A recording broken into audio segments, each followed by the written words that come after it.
There is a bed, a wardrobe with a large oval mirror, a built-in cupboard to one side of the chimney breast. The boards are bare, stained black. There is a grayish cast of everything. Croft guesses the room has not been used in quite some time.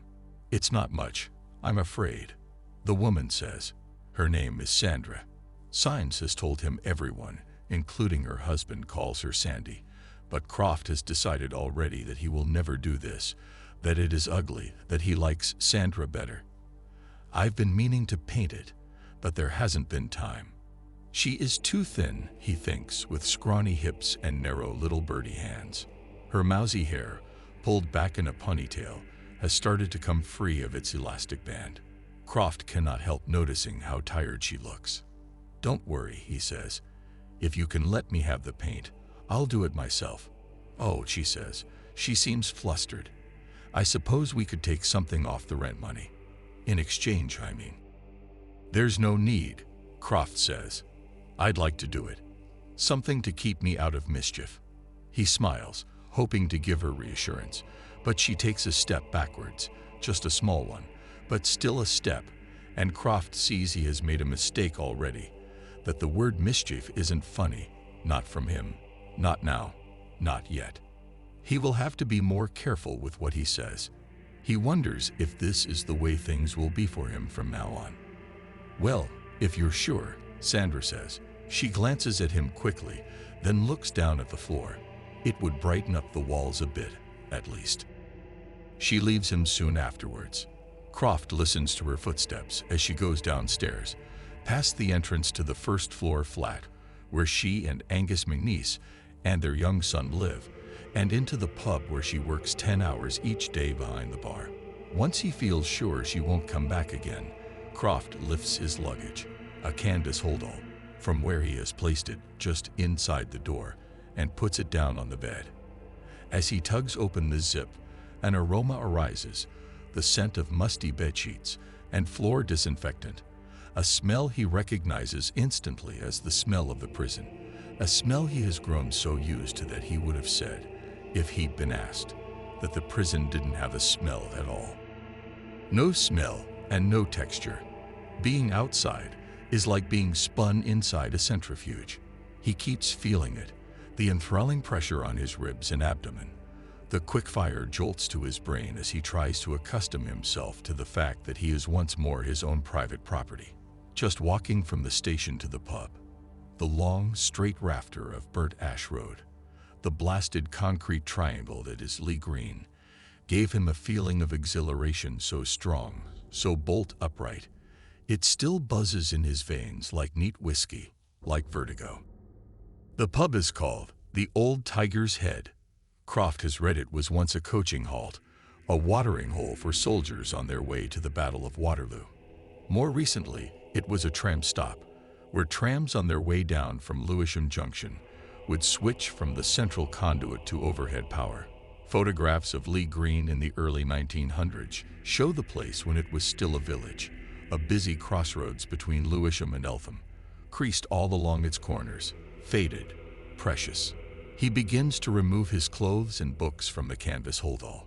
The clothes will go in the wardrobe. He tries the door to the built-in cupboard, but it appears to be locked. Croft wishes the woman, Sandra, had felt able to stay with him in the room for just a few minutes longer. Why would she, though? What is he to her, other than the £60 each week she will get from him in rent money? Croft wonders what, if anything, she has heard or read or been told about his case. The child, Rebecca Riding, lived less than 2 miles from the place where he is now standing. A decade has passed since she died. In an alternate world, she would now be a young woman. Instead, she went to pick flowers in Manor Park on a certain day. And that was that.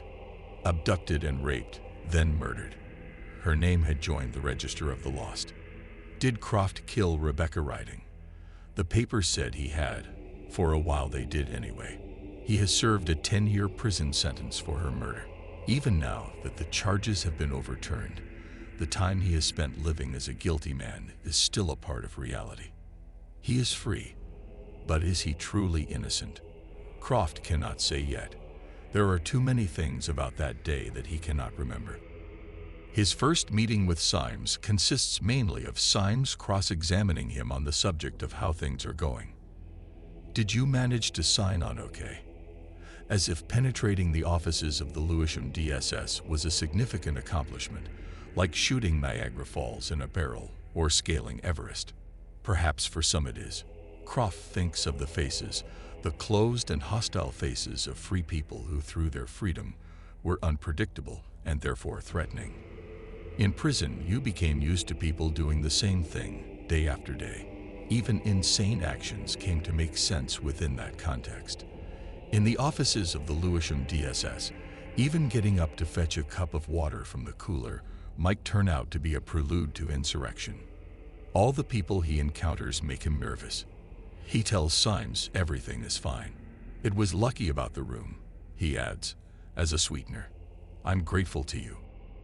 The room at the Old Tiger's Head was Symes' idea. He knows Angus McNeice, apparently. Croft dislikes Symes intensely without knowing why.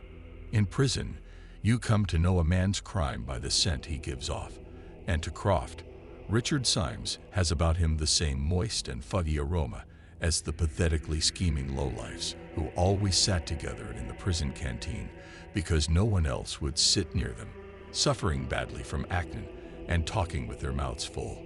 Symes wears a lavender-colored crew neck jersey and loose brown corduroys. He looks like an art teacher. That Symes has been assigned to him by the probation service to help him reorientate seems to Croft like a joke that isn't funny. Symes is telling Croft about a group he runs once a week at his home for newly released offenders. "It's very informal," Symes says. "I think you'd enjoy it." Offenders, Croft thinks. That's what we are to people. We offend. The idea of being in Symes's house is distasteful to him, but he is afraid that if he refuses, Symes will see it as a sign of maladjustment and use it against him. Croft says yes, he would like to attend, of course. It would be good to meet people. "Here's my address," Symes says. He writes it down on one of the scraps of paper that litter his desk and hands it across. "It's in Forest Hill. Can you manage the bus?" "I think so," Croft says.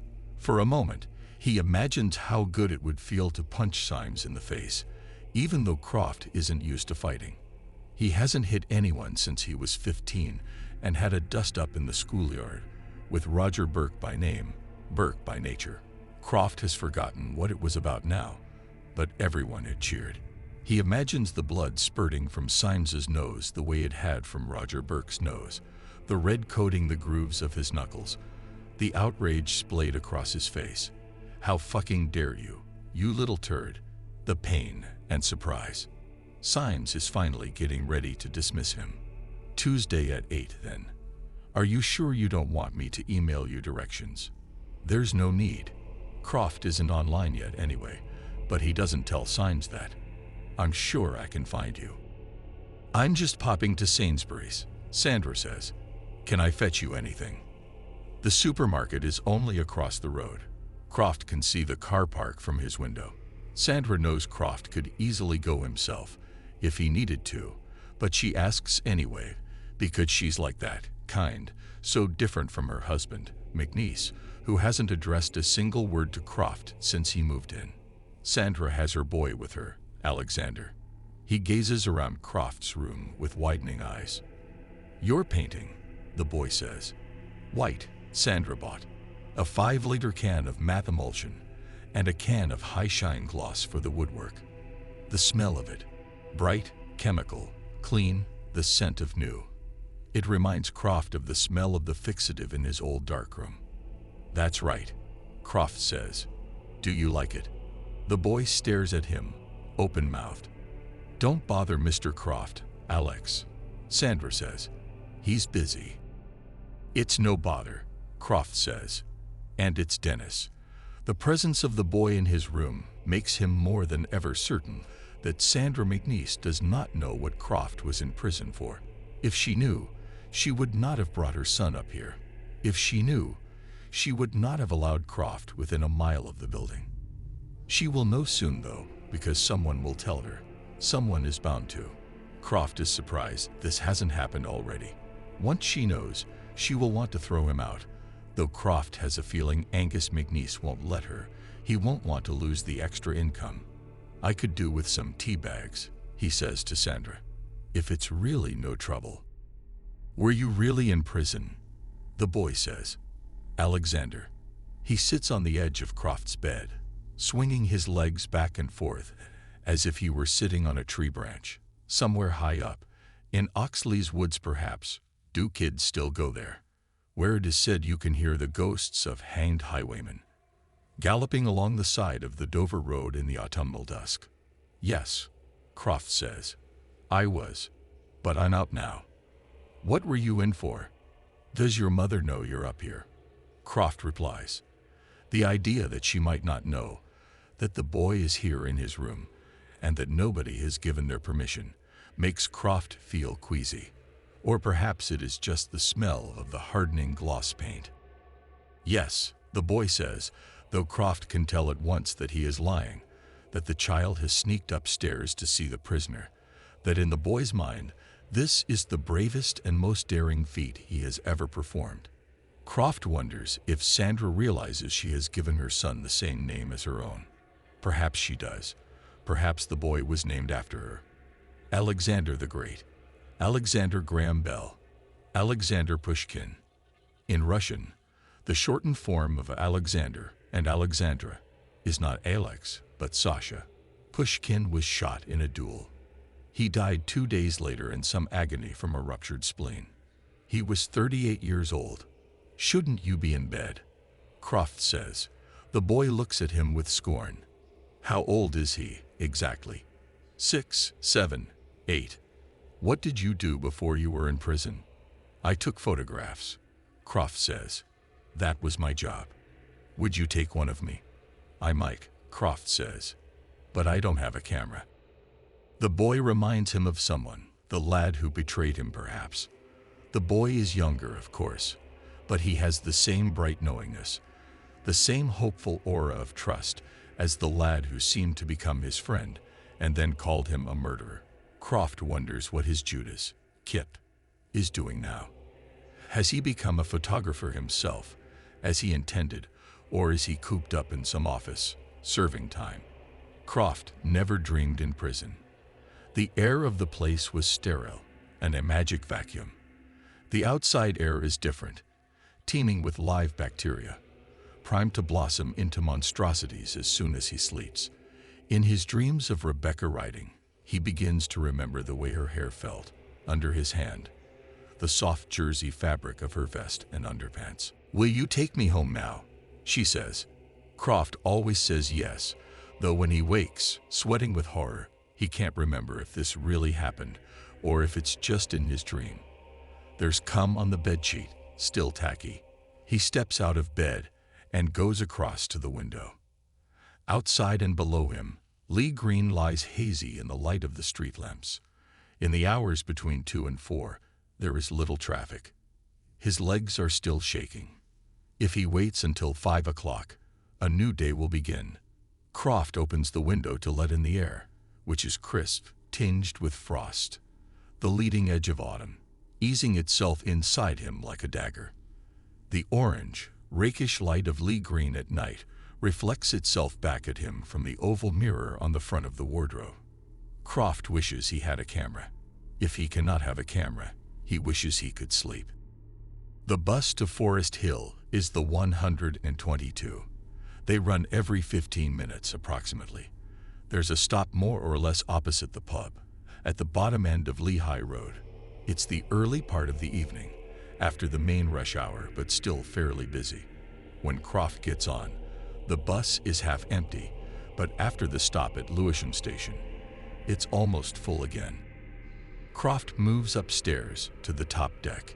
He does not mind the bus being packed, as Symes seemed to think he would. The crush of people, the sheer weight of them, makes him feel less observed. None of them know who he is or where he is going.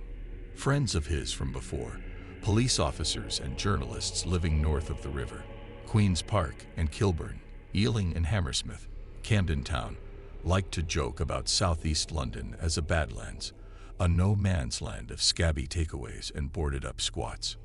Croft looks out at the crisscrossing streets, the lit-up intersections, and slow-moving traffic queues, curry houses and fish and chip shops, and 8-till-8 supermarkets, people returning from work, plonking themselves down in front of a cop show, cooking supper, all the things that, once you are removed from them, take on an aspect of the marvelous. He feels southeast London enfold him in the darkness like a tatty anorak, like an old army blanket, khaki-colored, smelling of spilled beer and antifreeze, benzene and tar, ripped in several places, but still warm enough to save your life on a freezing night. The sky is mauve, shading to indigo, shading to black, and as they pass through Honor Oak Park, Croft thinks of Stephen Jepson, who once lived not far from here, in a grubby basement flat on the Brownhill Road. It was Jepson they arrested first, but a lack of real evidence meant they had to let him go again. Whereas in Croft's case, there were the photographs. It was the photographs, much more than Kip, that had testified against him. Now, it seemed, Stephen Jepson had been Rebecca Riding's killer all along. Croft remembered Symes's first visit to the prison, Symes telling him about Jepson being rearrested almost a year before he, Croft, had been set free. "It won't be long now," Symes had said. He gave Croft a look, and Croft thought it was almost as if he were trying to send him a signal of some kind to claim the credit for Croft's good luck. "Is there new evidence, then?" Croft asked. "Plenty. A new witness has come forward, apparently. It's strange how often that happens. There's no time limit on the truth, Dennis." Croft dislikes Symes's insistence on using his first name. Using a first name implies familiarity or liking, and for Symes, he feels neither. He has always tried not to call Symes anything. He tries not to think of Stephen Jepson, who is now in prison instead of him. A guilty man for an innocent one. Straight swap. Richard Symes lives on Sydenham Park Road, a residential street leading off Dartmouth Road, where the station is, 10 minutes walk from the bus stop at most. The house is unremarkable, a 1950s semi with an ancient Morris Minor parked in the drive. The porch lights are on. As he approaches the door, Croft thinks about turning around and heading back to the bus stop. There is no law that says he has to be here. The group is voluntary, but Symes won't like it if he doesn't attend. He will like it even less if he finds out that Croft turned up at his house and then went away again. He will see it as a mark against him, a sign of instability perhaps, an unwillingness to reintegrate himself into normal society. Could Symes report him for that? Perhaps. That would mean more meetings, more reports, more conversations, more time until he's off Symes's hook. Croft decides it is better just to go through with it. It is an hour of his time. That is all. And he's here now, anyway. It's almost more trouble to leave than it is to stay. He rings the bell. Someone comes to the door almost at once, a balding 40-ish man in a purple tank top and bottle glass spectacles. "You're exactly on time," he says. He steps aside to let Croft enter the hallway. Croft notices that, in spite of it being November and chilly, the man is wearing leather sandals, the kind Croft used to wear for school in the summer term, and that used to be called Jesus sandals. Croft feels surprise that you can still buy them. The Jesus man has a front tooth missing. The light of the hallway is sharp, bright orange. Croft follows the Jesus man along the corridor and through a door at the end. By contrast with the garage hallway, the room beyond is dim. The only illumination, such that it is, appears to be coming from a selection of low-wattage table lamps and alcove lights, making it difficult for Croft to find his bearings. He estimates that there are 8, perhaps 10 people in the room, sitting in armchairs and on sofas. They fall silent as he enters. He looks around for Symes, but cannot see him. "Our mentor is in the kitchen," says the man in the sandals. He's making more drinks. He has an odd way of speaking. Not a lisp exactly, but something like it. Perhaps it's his adenoids. Each time he opens his mouth, Croft finds himself focusing on the missing front tooth. Its absence makes the man look grotesquely young. Our mentor. Does he mean Symes? He guesses it's just the man's attempt at a joke. A moment later, Symes himself appears. He is carrying a plastic tray, stacked with an assortment of mugs and glasses. Croft can smell blackcurrant juice, Ribena. For some reason, this cloying scent, so reminiscent of children's birthday parties, disturbs him. "Dennis, good to see you," Symes says. "Take this for me, would you please, Brian?" He eases the tray into the hands of the Jesus man, who seems about to overbalance. "What are you drinking?" "Do you have a beer?" Croft says. His eyes are on the Jesus man, who has recovered himself enough to place the laden tray on a low wooden bench. The thought of the Ribena, or even coffee in this place, fills him with an empty dread he cannot explain. A beer would at least be tolerable. It might even help. "Coming right up," Symes says. The baggy cords are gone, and he is wearing jeans, teamed with a hooded sweatshirt, which has some sort of band logo on the front. His wrists protrude awkwardly from the two short arms. He's dressed himself up as a kid, Croft thinks, and the idea, like the thought of the Ribena, is for some reason awful. Symes tells him to find himself a seat, but all the sofas and armchairs appear to be taken. In the end, he finds an upright dining chair close to the door. The chair's single cushion slides about uncomfortably on the hard wooden seat. Croft looks around. He sees there are more people in the room than he thought at first, 15 or 20 of them at least, many of them now talking quietly amongst themselves. Immediately opposite him, an obese woman in a brightly colored smock dress lolls in a chintz-covered armchair. She has shoulder-length, lank-looking hair. Her forehead is shiny with grease, or perhaps it is sweat. Her small hands lie crossed in her lap. The hands, which are surprisingly pretty, are adorned with rings. The woman smiles at him nervously.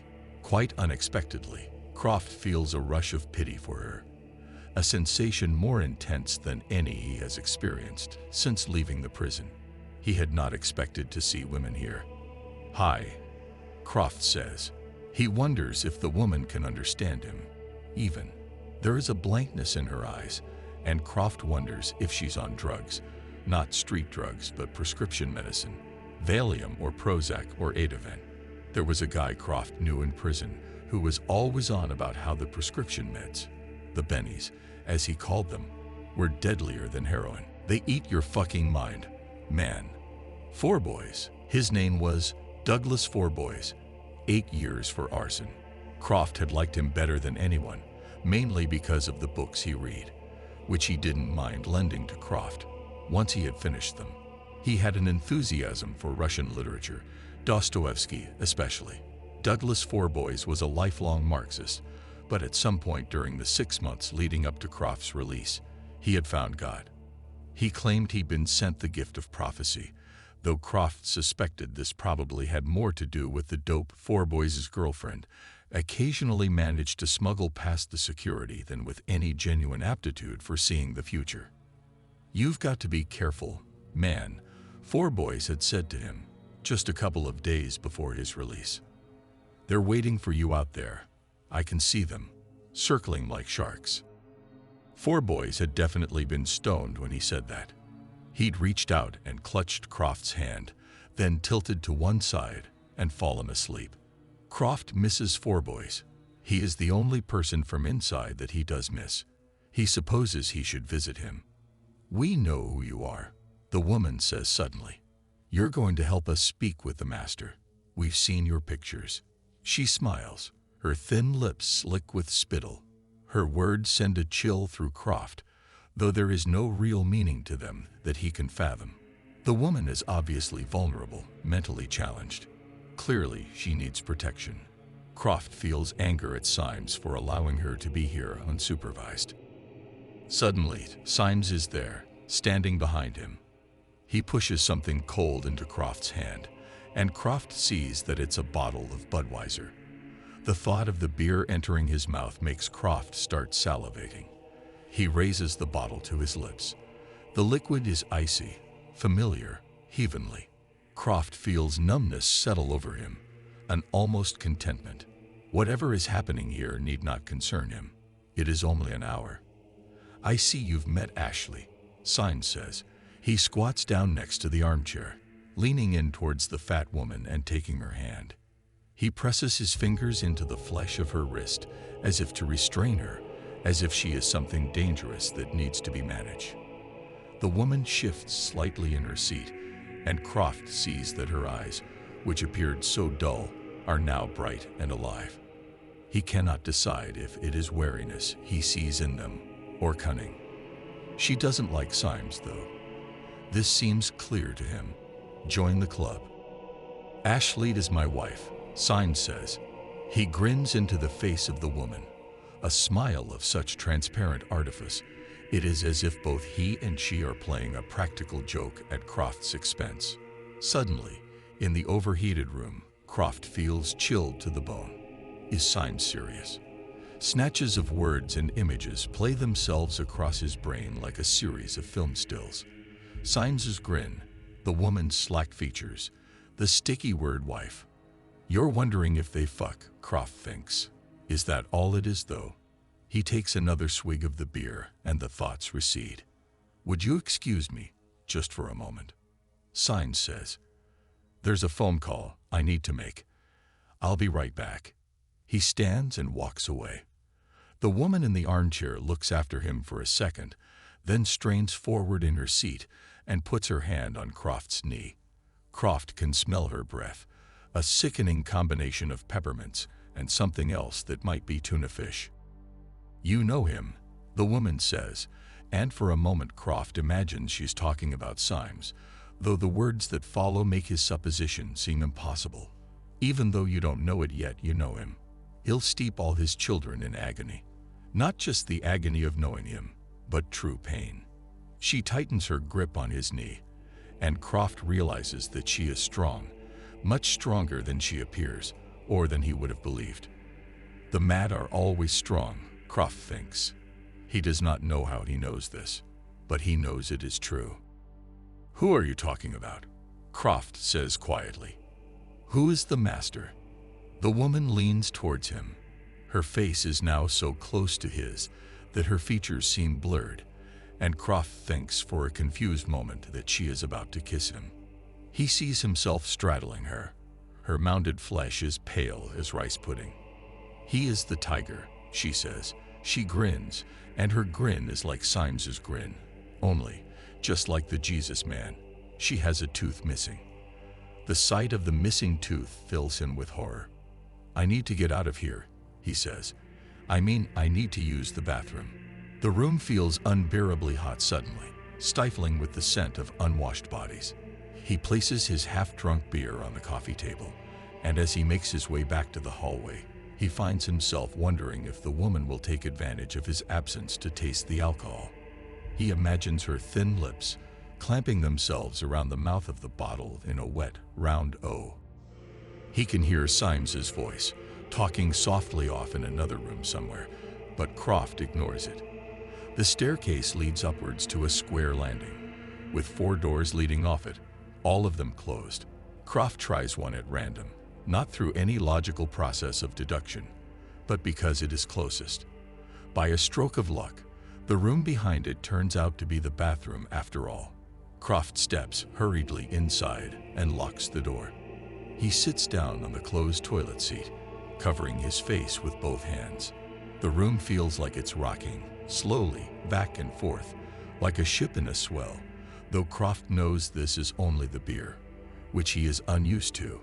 He has barely touched a drop of alcohol since leaving prison. He presses his fingertips against his eyelids, savoring the darkness. After a minute or so, he opens his eyes again and stands up. He lifts the toilet seat, pisses in an arsing gush into the avocado toilet bowl. He washes his hands at the sink. His face, in the mirror above, looks pale and slightly dazed, but otherwise normal. It is only when he goes out on the landing again that he sees the photographs. There are 6 of them in all. They are arranged in 2 groups of 3, mounted on the blank area of wall. At the far end of the landing, and directly opposite the bathroom door. He had his back to them before, Croft realizes, which is why he didn't see them when he first came upstairs. He recognizes them at once. He thinks it would be impossible for an artist not to recognize his own work.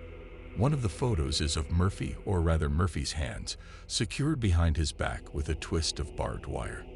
The Kennington case. 4 of the other photos are also work shots.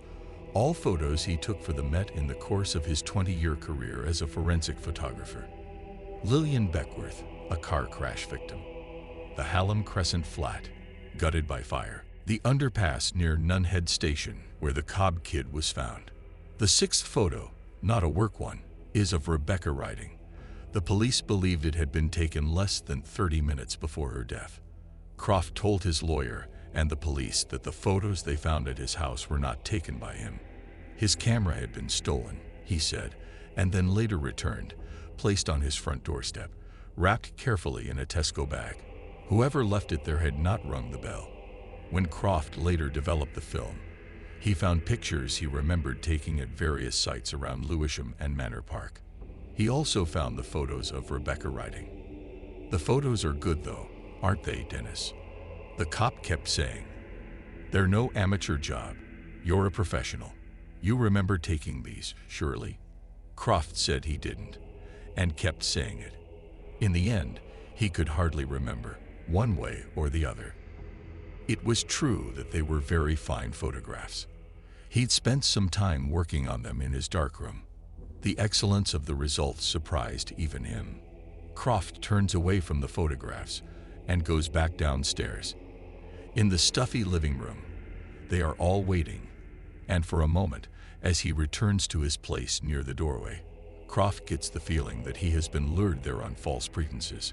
He brushes the thought away, sits down on the uncomfortable wooden chair. The hour passes, and at the end of it, Croft cannot remember a single thing that has been said. People are standing, going out into the hallway, pulling on coats. As Croft moves to join them, he feels a hand on his arm. It is Richard Symes. "Some of us have clubbed together to buy you this," he says. "Your work means a great deal to us here. We're hoping this will help you find your feet again." He hands Croft a package, a small but heavy something in a red and white bag. Croft knows without having to be told that it contains a camera. The gift is so unexpected that he cannot speak.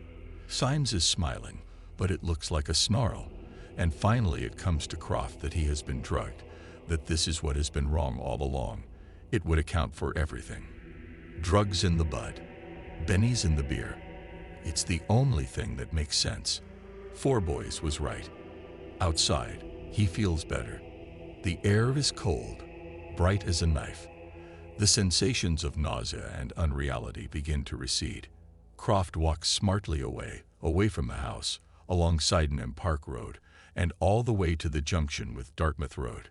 He stands there, watching the traffic, wondering how much of the past hour was actually real.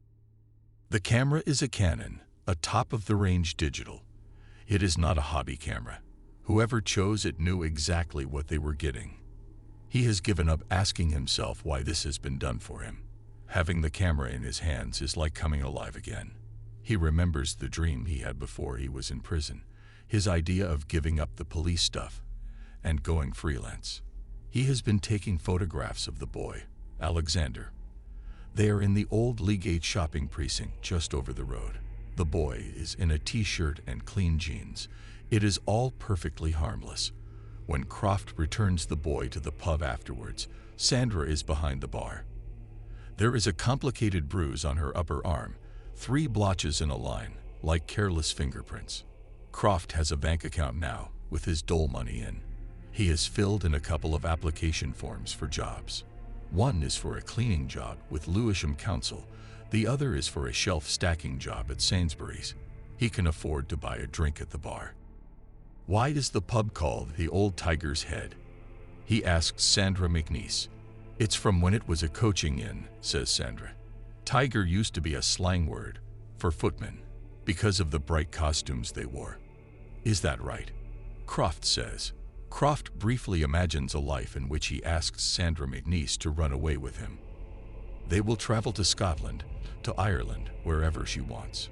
He will take photos and the boy will go to school. He does not dare to take the daydream any further, but it is sweet. All the same, it is overwhelming. That's boring, Alex says. I think it's because they once found a tiger's head inside the wardrobe. A mad king killed him and brought him to London, all the way from India. Sandra laughs and ruffles his hair. What funny ideas boys have, she says. What are you doing in here anyway? You should be upstairs. Croft buys a small folding table from the junk shop at the end of Lee Road that sells used furniture.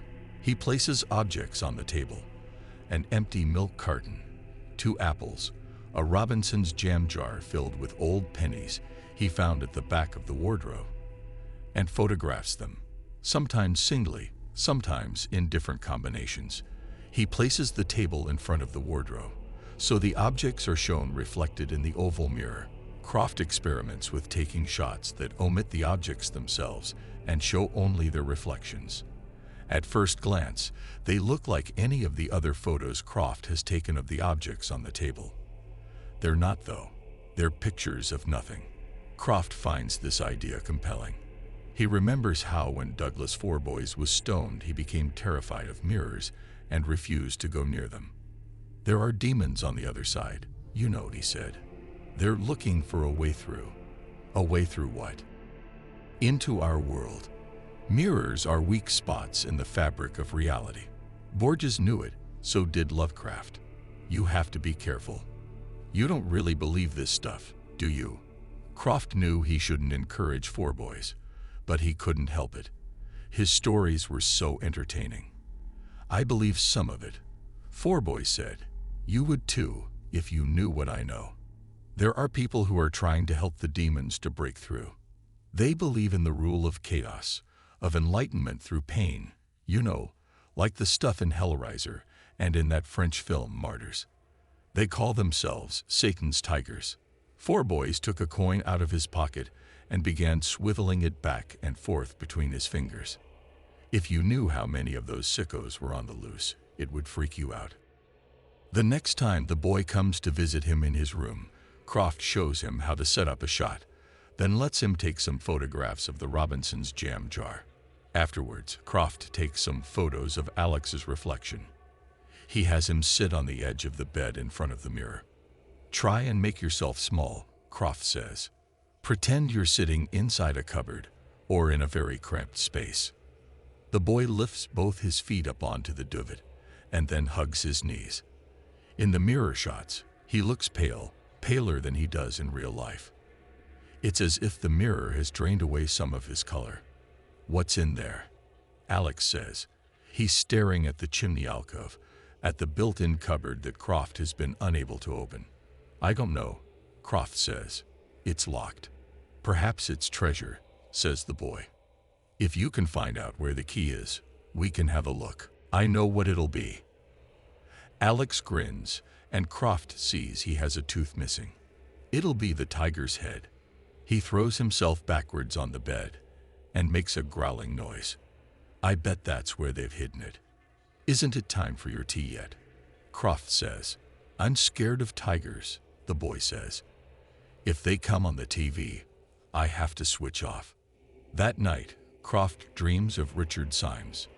There has been a break-in at Symes's house, and there are cops everywhere. They're trying to work out if any valuables have been stolen. Symes's throat has been cut.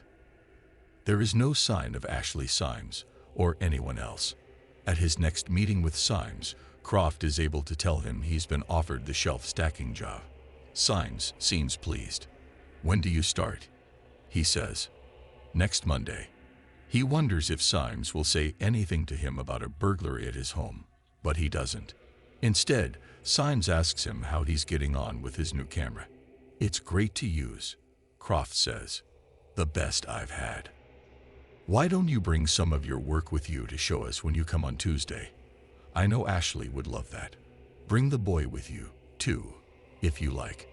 How does Symes know about Alex? For a moment, Croft feels panic begin to rise up inside him.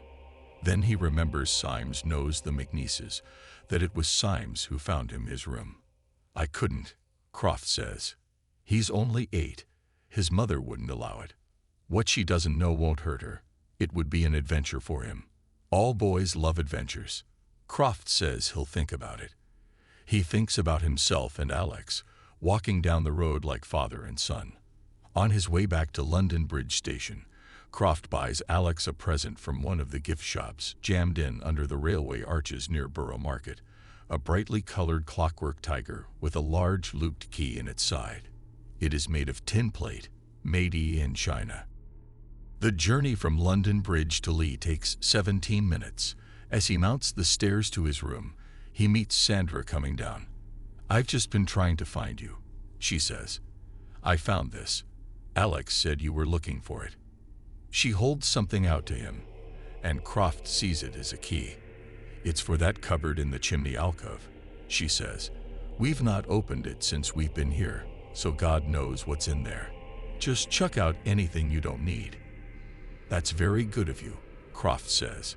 He searches her face for tiredness or bruises, anything he can hate McNeese with, but today he finds nothing. He thinks about asking her to come up for a coffee, but is worried that his offer might be misconstrued. He closes his fingers around the key. Its hard, irregular shape forms a core of iron at the heart of his hand. It is some time before he opens the cupboard. He tells himself this is because he has things to do, but in reality, it is because he is afraid of what he might find inside.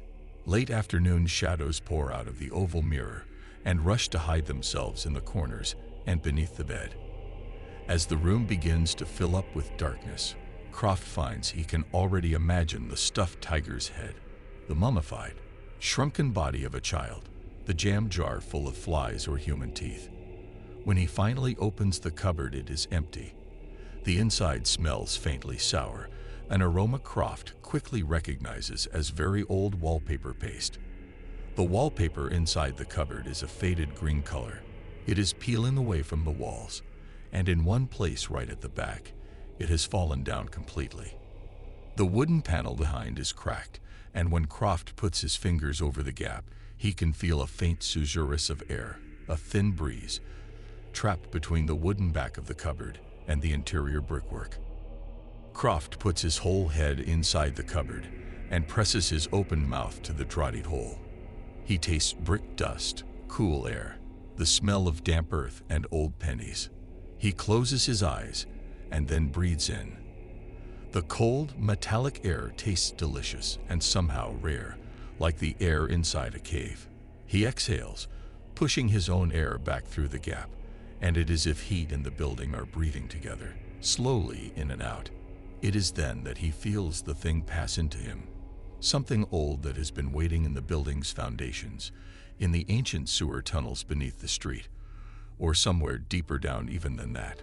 Its face is at hideous ruin, and as Croft takes it into himself, he is at last granted the knowledge he has been fumbling for, the truth of who he is and what he has done. Strange lights flicker across the backs of his closed eyelids, yellow stripes, like the markings on the metal tiger he bought for the boy near Borough Market. "You are ready now," says a voice inside his head. Croft realizes it is the voice of Ashley Symes. And in the end, it is easy. Both McNeeses are downstairs, working the bar. Alex is alone in the living room of the first-floor flat. The carpet is a battleground, strewn with Transformers toys and model soldiers. The tin plate tiger is surrounded by aggressive forces. The TV is playing quietly in the background. When Croft sticks his head around the door and asks if Alex would like to come on an assignment with him, the boy says yes at once. The boy knows the word assignment has to do with photography because Croft has told him so. "Where are we going?" Alex says. It is getting on towards his bedtime, but the unexpectedness of what they are doing has filled him with energy. Croft knows that unless he is very unlucky, the boy's absence will not be noticed for at least 3 hours. "To visit some people I know," Croft says. "They keep a tiger in their back garden." The boy's eyes grow large. "You're joking me," he says. "That's for me to know and you to find out." The boy laughs delightedly, and Croft takes his hand. The journey passes uneventfully. The boy seems captivated by every small thing. The pale mist rising up from the streets, the lit-up shop fronts, the endlessly streaming car headlights, yellow as cat's eyes. The only glances they encounter seem benign. When they arrive at Symes' house, Alex rushes up the driveway to the front door and rings the bell. "And who is this young man?" Symes says, bending down.